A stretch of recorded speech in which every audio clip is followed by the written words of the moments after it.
అందరికీ తెలుసు. రైట్ వద్దాం. బీఆర్ఎస్ నాయకుని మాజీ కార్పొరేషన్ చైర్మన్ దుడిమెట్ల బాలరాజు గారు. బాలరాజు గారు ఏం చేద్దామని రేపు మెడిగడ్డపై పెళ్లి చూపులు అంటున్నారు బూరా నరసింహగౌడ్ గారు. వాళ్ళొకసారి వీళ్ళొకసారి పెళ్లి చూపులు పోతున్నారా ఏంటి అనేటువంటిది మీరే కట్టారు, మీరే చూస్తున్నారు, మీరే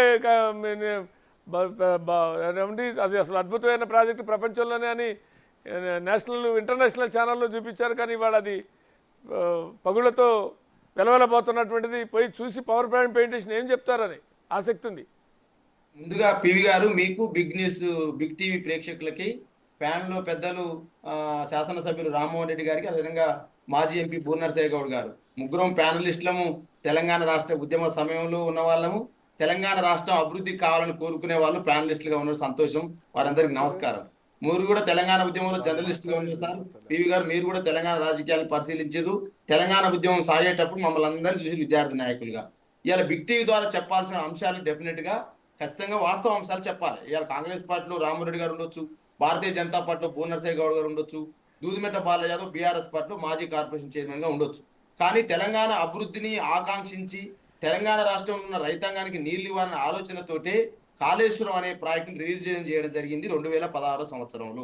మరి ఇవాళ కాంగ్రెస్ పార్టీ తెలంగాణ రాష్ట్ర సమితిని, బీఆర్ఎస్ పార్టీని కేసీఆర్ గారిని అనే ముందు మరి వాస్తవానికి 2007లో మే 16వ తారీఖు 124 జీవో జారీ చేసింది ఎవరు? కాంగ్రెస్ ప్రభుత్వం కాదా?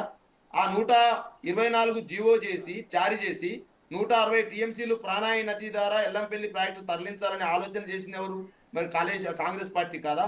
ఆ రోజు 17,875 కోట్లు అంచనా వేసి తర్వాత అంటే 2007లో పివి గారు జీవో ఇచ్చి 2008లో డిసెంబర్ 17వ తారీఖున మళ్ళొక జీవో ఇచ్చారు.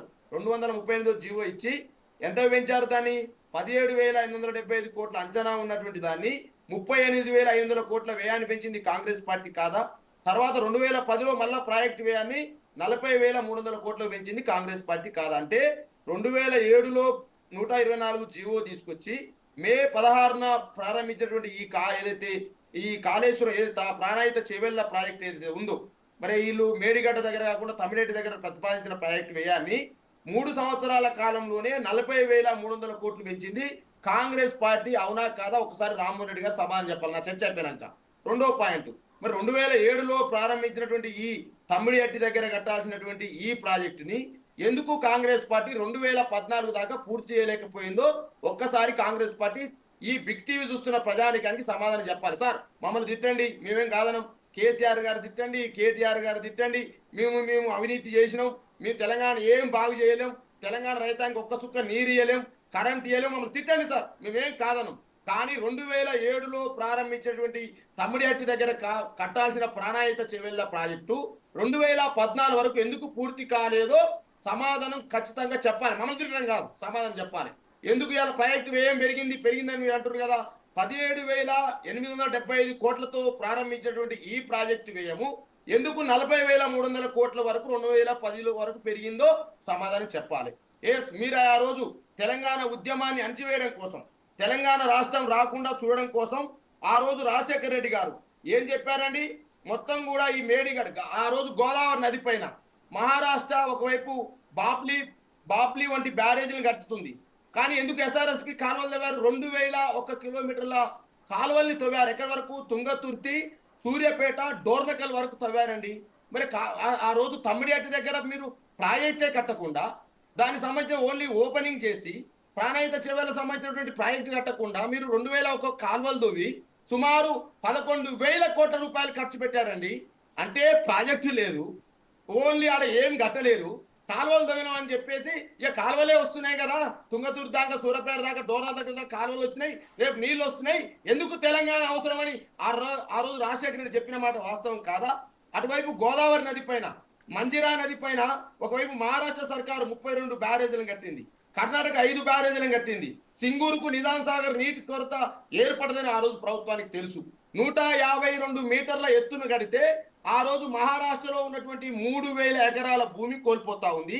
చప్రాల్ అనే అభయారణ్యం అనేది ఆ రోజు కొట్టుకపోతా ఉంది. కాబట్టి సరే, ఇవన్నీ చెప్తున్నారు కరెక్టే, ఇవన్నీ మీరు చెప్తున్నారు, హిస్టరీ చెప్తున్నారు సరే కాసేపు. కానీ ఎందుకు అంత ప్రతిష్టాత్మకంగా మీరు తీసుకున్నటువంటి ప్రాజెక్టు ఎందుకు అనతి కాలంలోనే, ఎంతో కూడా కాదు, మరి 2-3 ఇయర్స్లోనే ఎందుకు అది పగుళ్ళకి కారణమైంది.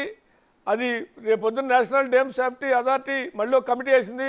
మాజీ చైర్మన్ సిడబ్ల్యూసీ సభ్యుడు ఆయన ఆధ్వర్యంలో చంద్రశేఖర్ అయ్యార్ గారు మాజీ సిడబ్ల్యూసీ సభ్యుడు ఆయన ఆధ్వర్యంలో చైర్మన్గా 5 కమిటీతో వేసింది. ఇప్పటికే ఒకసారి వచ్చింది.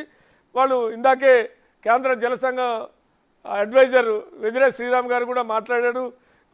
ఇది ఈ నివేదిక ఇవ్వడానికి 6 నెలలు 5 నెలలు టైం పెట్టారు. మధ్యంతర నివేదిక ఒక మంత్లో ఇవ్వాలని వాళ్ళు కోరారు. మొత్తానికి ఇప్పటికి ఒకసారి వచ్చింది. పూర్తి స్థాయిలో స్టడీకి మళ్ళీ ఒకసారి వస్తుంది. ఇప్పుడు వాళ్ళు ఒక నివేదిక ఇచ్చారు. ఆ నివేదికను కూడా మీరు తప్పు పడుతున్నారు. అది వేరే సంగతి. అది పొలిటికల్ నివేదిక అంటున్నారు. కానీ కళ్ళకు కనపడేదైతే ఒకటి ఉంది కదా, అదైనా ఒప్పుకుంటారా? పివి గారు నేనేమంటున్నానంటే సార్, ఈ దేశంలో ఎన్ని బ్యారేజీలు కట్టలేదు సార్, ఈ దేశంలో ఎన్ని రిజర్వాయర్లు కట్టలేదు సార్, ఈ దేశంలో కాంగ్రెస్ ప్రభుత్వం మీద మేము ఆపాదం నవ్వట్లేదు సార్. కాంగ్రెస్ పార్టీ కట్టేటువంటి నాగార్జున సాగర్ కుడి ఎడిరేగులేటర్ కెనాల్ 1980 సంవత్సరంలో కుంగిపోయింది సార్. దాన్ని ఆ రాష్ట్ర ప్రభుత్వం మీద నెపం పెట్టలేదు సార్. రైతుల ప్రయాణాల కోసం దాన్ని పునరుద్ధరింపజేసి రైతాంగానికి న్యాయం చేసిరు సార్. కలవకుర్తులు ఎత్తిపోతల పథకం ఎల్లూరు పంప్ హౌస్ సార్ వరదలో కొట్టుకుపోయింది సార్. ఆ రోజు ఆ రాష్ట్ర ప్రభుత్వం మీదనో గత ప్రభుత్వాల మీద నిందలు వేసి ఆ ప్రభుత్వాలు పూట గడపలేదు సార్. మళ్ళీ బాగు చేసి రైతాంగాన్ని ఆదుకున్నాయి సార్. దేవాదుల టన్నెల్ సార్ కుప్పకూలిపోయి 3 ప్రాణాలు కోల్పోయారు సార్. గత ప్రభుత్వాల మీద నిందలు వేసి మేము పబ్బం గడుపుకోలేదు సార్. మళ్ళా దేవాదుల టన్నెల్ని పునర్నిర్మించి రైతాంగాన్ని నీరిచ్చారు సార్. జూరాల సార్ 37 ఏళ్ల కింద నిర్మిస్తే ఇంకా అసంపూర్ణంగా ఉంది సార్. ఎవరు సార్ కారణం దానికి? కాంగ్రెస్ పార్టీ కాదా సార్? కలవకుర్తి, నెట్టెంపాడు, కోయిల సాగర్. ఇక్కడ మీరు చెప్పింది కరెక్టే. మీరు కాసేపటికి మీరు చెప్పింది కరెక్టే అనుకున్నాం. కానీ అవి రిపేరబుల్గా ఉండటం వేరు, రిపేరబుల్గా లేకపోవటం వేరు. ఇక్కడ రిపేరబుల్లా కాదా అనేది ఒక ప్రశ్నార్థకంగా ఉన్న పరిస్థితి ఉంది. ఎందుకంటే మేడిగడ్డే ప్రధానమైనటువంటిది. మేడిగడ్డని దగ్గరించి లిఫ్ట్ చేసి సుందిళ్ళ నుంచి అన్నారం ఇట్లా ఇక్కడ నీళ్లు నిలవ ఉంటే ఈ నీటిని ఎత్తి 3 బ్యారేజీల ద్వారా ఎత్తి ఆ తర్వాత మీరు చెప్పే ఎస్ఆర్ఎస్పీకో మిడ్మానేర్కో లాంటి ఇతర వాటికి ఎల్ఎంటీకో పంపిస్తారన్న పరిస్థితి. కానీ అసలు ఈ నీటిని నిల్వ చేయాల్సినటువంటి మేడిగడ్డే కుంగిపోయింది. నీటిని సముద్రానికి వదిలేయాల్సిన అనివార్య పరిస్థితి ఏర్పడింది. ఇప్పుడు నీళ్ళే నిలవలేని పరిస్థితి ఉంది. అది మళ్ళీ కాపర్ డ్యామ్ కట్టి నీటి నిలపచ్చని మీరు చెప్తున్నటువంటి పరిస్థితి. సార్ ఇప్పుడు మేడిగడ్డ సంబంధించినటువంటి ఈ బ్యారేజ్ లో 86 సంబంధించినటువంటి అంటే 8 భాగాలుగా విభజిస్తే సార్ దీంట్లో ఉన్నటువంటి పిల్లర్లు 86 పిల్లర్లు సార్. 7వ బ్లాక్ వద్ద 19వ పిల్లర్ 21వ పిల్లర్లో పలుగులు వచ్చిన మాట వాస్తవం సార్. దానికి సంబంధించినటువంటి నేషనల్ డ్యామ్ సేఫ్టీ అథారిటీ వాళ్ళు వచ్చి బృందం సందర్శించారు సార్. అదేవిధంగా ఈ ప్రభుత్వం కూడా విజిలెన్స్ కమిటీ చేశారు సార్. వీళ్ళు కూడా పీపీటీ ప్రజెంటేషన్ ఇచ్చారు సార్. రేవంత్ రెడ్డి గారు బొమ్మ లేకుండా ఉత్తమ్ కుమార్ రెడ్డి గారు, పొంగులేటి శ్రీనివాస్ రెడ్డి గారు, కోమరెడ్డి వెంకరెడ్డి గారు, అదే విధంగా అనేక మంది మంత్రులు పోయి పీపీటీ ప్రజెంటేషన్ ఇచ్చారు సార్. ఏమి ఇచ్చారు సార్ పీపీటీ ప్రజెంటేషన్ లో? మురళీధర్ రావు గారు ఈ యొక్క ఇరిగేషన్ కాళేశ్వరానికి సంబంధించినటువంటి ఎందుకు మేము రీడిజైన్ చేయాల్సి వచ్చింది, ఎందుకు రైతాంగాని కోసం కేసీఆర్ గారు ఈ యొక్క అవసరాన్ని తీసుకున్నారని చెప్పేసి చెప్తే మురళీధర్ రావు గారిని సస్పెండ్ చేశారు, ఆయనని బర్తరఫ్ చేశారు సార్. ఇంకో వెంకటేశ్వరరావు అంటే ఆయన సస్పెండ్ చేశారు సార్. అంటే సార్ వాస్తవాలు చెప్పొద్దా సార్ ఇంజనీర్లు? సార్ నేను ఏమంటాడు ఇలా మీరు వాళ్ళ దానికోసం వాళ్ళు వాస్తవాలు చెప్తే సస్పెండ్ చేశారని ఎక్కడా చెప్పలేదు. మీరు కొత్త విషయం చెప్తున్నారు. నేనేమంటారు? లేదు సార్ వాళ్ళు వాస్తవాలు చెప్పారు కాబట్టి అంటే వాస్తవాలు అంటే ఏంటి? కుంగలేదని వాస్తవా, కుంగిందని వాస్తవా? బాలరాజు గారు కుంగిందని వాస్తవా, కుంగలేదని వాస్తవా? వాస్తవం కాదు. నేనేమంటున్నా వాస్తవం అంటే కుంగింది, కుంగలేదు రెండిట్లో ఏం చెప్పారు? కుంగలేదని చెప్పారా? ఎందుకు రీడిజైన్ చేయాల్సి వచ్చింది? రీడిజైన్ చేశారు, అదంతా అయిపోయింది. డిజైన్ చేశారు, కట్టారు, అయిపోయింది. కట్టింది ఎందుకు కుంగింది అనేది కదా. రీడిజైన్ ఎందుకు చేశారనేది ఒక ఆర్గ్యుమెంట్ ఉంది. ఓకే చేశారు, చేసింది సక్సెస్ కాలేదు కదా, ఫెయిల్ అయింది కదా, అది కదా ప్రాబ్లం. సక్సెస్ అయితే క్రెడిట్ మీద, ఫెయిల్ అయితే ఎవరికి ఇవ్వాలా క్రెడిట్ అనేది? సార్ ఇప్పుడు నేను ఏమంటున్నాను సార్, కాళేశ్వరం అనే ప్రాజెక్టుకు వీళ్ళు చెప్తున్నది ఏం సార్, 1,27,00,00,000 అయింది సార్, 1,27,000 కోట్లు అని చెప్పారు సార్. వాస్తవానికి మీరు గూగుల్లో సెర్చ్ చేయండి సార్. రామ్మోహన్ రెడ్డి గారు 3వ టీఎంసీకి కావాలన్నప్పుడు, ఇంకొక టీఎంసీ అదనంగా కావాలన్నప్పుడు అయ్యే ఖర్చును కూడా లెక్కేసి 1,27,000 కోట్లు అయిందని చెప్పేసుకుంటా ఇలా అయింది ఎంత సార్? 80,000 కోట్లు సార్. మరి వీళ్ళు ఏ తమిళనాడు దగ్గర ఒక ప్రాజెక్ట్ కట్టకుండా, ఒక బ్యారేజ్ కట్టకుండా 40,300 కోట్లకు పెంచిర్రే వీళ్ళు. మరి 2010 నేను అడిగిందా అని చెప్పట్లా మీరు. నేను అడిగింది ఏంటి, ప్రాజెక్టు రీడిజైన్ ఎందుకు చేశారు మురళీధర్ రావు చెప్పారు. ఆ పవర్ పాయింట్ ప్రజెంటేషన్, ఇగో దీన్ని కట్టిన ఉద్దేశం ఏంటి, ఇగో ఇక్కడ ఇట్లా ఉంటుంది, ఇక్కడ ఇట్లా ఉంది, ఇట్లా ఉందని చెప్పారు. ఆనాడు కేసీఆర్ గారు అసెంబ్లీలో ఏం చెప్పారో అదే దాన్ని యాజిటీజ్గా మురళీధర్ రావు గారు కూడా, నేను కూడా దానికి హాజరైనాను. ఆ రోజు నేను కూడా ఆ పవర్ పాయింట్ ప్రెజెంటేషన్లో నేను కూడా 2 సార్లు విజిట్ సందర్భంగా నేను కూడా ప్రత్యక్షంగా పోయినా, తెలుసుకుందాం వాస్తవాలు ఏంటి. ఎందుకంటే ఇనాగ్రేషన్ అప్పుడు నేనున్నా, 2 సార్లు పవర్ పాయింట్ ప్రెజెంటేషన్ అప్పుడు కూడా నేను వెళ్ళా జర్నలిస్ట్గా. నేనేమంటున్నా, అది కాదు కుంగిపోవడానికి కారణాలు ఏంటి అనేటువంటిది ఇక్కడ నేషనల్ డ్యామ్ సేఫ్టీ ఒక రిపోర్ట్ ఇచ్చింది, రాష్ట్ర ప్రభుత్వం వేసినట్టు విజిలెన్స్ కమిటీ ఒక రిపోర్ట్ ఇచ్చింది. సార్ ఇప్పుడు ఓకే, ఇంతకుముందు బూనర్సయ్య గౌడ్ గారు అన్నట్టు అధికారులు బాధ్యులైతే అధికారుల మీద చర్యలు తీసుకోండి. ఒకవేళ అది కట్టినటువంటి కంపెనీ సార్ ఎల్ఎన్టీ పెద్ద చిన్న సంస్థ ఏం కాదు సార్, అది దేశవ్యాప్తంగా అనేక రకాల ప్రాజెక్టు కడుతుంది సార్.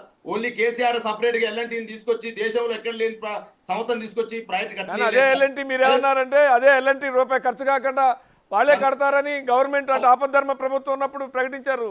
మీకు గుర్తుందో కానీ వాళ్ళేమో మా సంబంధం లేదని చెప్పేశారు, రూపాయి ఖర్చు కాదని చెప్పారు. 2 విషయాల్లో, ఒకటి మోటార్లు మునిగిపోయినప్పుడు, ఒక్క నిమిషం బాలరాజు గారు, మోటార్లు మునిగిపోయినప్పుడు వరదలు వచ్చి, గోదావరి వరదలు మోటార్లు మునిగిపోతే రూపాయి ఖర్చు కాదు, వాళ్ళే రిపేర్ చేస్తారని చెప్పారు. అదేవిధంగా మేడిగడ్డ కుంగిపోయినప్పుడు కూడా రూపాయి ఖర్చు లేకుండా వాళ్ళే రిపేర్ చేస్తారని చెప్పారు. కానీ ఇక్కడ జరుగుతుంది ఏంటి అనేది ఇంకో అంశం.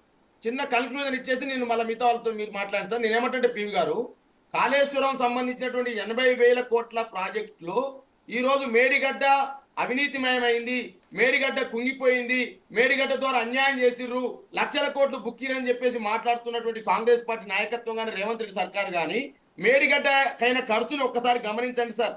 మేడిగడ్డకైనటువంటి ఖర్చు సార్ 3,662 కోట్లు సార్. వాళ్ళు శాసనసభ సాక్షిగా శ్వేతపత్రంలో చూపించినటువంటి పైసలు సార్. అన్నారాయణకైన ఖర్చు ఎంత సార్? 2,195 కోట్లు సార్. సుందీళ్ళకైన ఖర్చు సార్ 1,811 సార్. ఈ 3 కలిపినా కూడా 9,000 కోట్లు కాలేదు సార్. మరి 80,000 కోట్ల సంబంధించి సార్ ఇలా మీరు అంటున్నారు సార్, ఏ ఊకనే తెలంగాణ ప్రభుత్వం కేసీఆర్ గారు చిన్న బ్రేక్ తీసుకొని చర్చిద్దాం. ఒక చిన్న కన్క్లూజన్ సార్, కేసీఆర్ గారు ఏదో అబాస్పాలు చేయాలని, కేసీఆర్ గారి చరిత్రను తుడిపేయాలని, కేసీఆర్ గారి యొక్క ప్రభను తుడిపేయాలని ఆలోచన కాంగ్రెస్ చిన్న కమర్షియల్ బ్రేక్ తీసుకొని డిబేట్ కొనసాగి